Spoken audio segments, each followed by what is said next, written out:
È stato convalidato l'arresto di Moses Osagi, il 42enne di origine nigeriana, che sabato nel tardo pomeriggio ha ucciso la moglie Victoria a coltellate, qui nell'abitazione dove vivevano con i loro 3 figli che hanno assistito alla scena. Victoria voleva lasciare il marito, forse è stato proprio questo a scatenare la sua ira.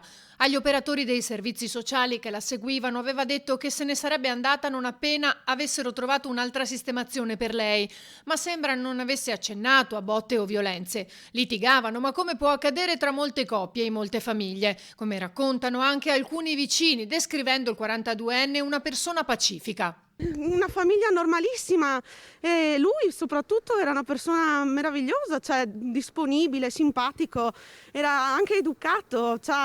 E mio padre per esempio gli aveva offerto anche un pezzo d'orto che lui però ha detto coltivatelo voi perché appunto non abbiamo tempo. Si sentivano spesso litigi, urla lì, però come in tutte le famiglie magari c'è il litigio più forte, ma non avremmo mai pensato a certe cose, ecco. I bambini erano educati, non davano segni di essere aggrediti. Ci sono stati episodi che appunto le forze dell'ordine sono intervenute perché appunto noi vicini abbiamo chiamato più volte perché si sentivano ste urla ed eravamo preoccupati per i bambini. Famiglia normale, proprio non so cosa sia successo su quella mente, proprio non saprei proprio rispondere. Quel pomeriggio in via Silvio Pellico a Concordia Sagittaria in molti hanno sentito la 35enne urlare. Cercava di fuggire dalla furia del marito, tentava di salvarsi. Dopo le prime coltellate, infatti, è riuscita a scappare, ma lui l'ha ripresa trascinandola in casa per darle il colpo di grazia. Almeno 15 le coltellate inferte. Le tracce di sangue sono ovunque, anche percorrendo, allontanandosi di alcuni metri dalla casa, continuano a vedersi lungo la strada.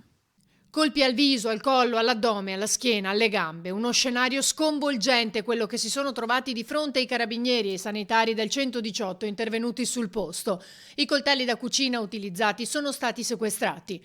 E mentre Victoria non c'è più e Moses è in carcere, ora ci sono 3 bambini che dovranno superare lo shock e affrontare, oltre la perdita della mamma e l'allontanamento dal papà, una nuova vita che li ha già messi a dura prova.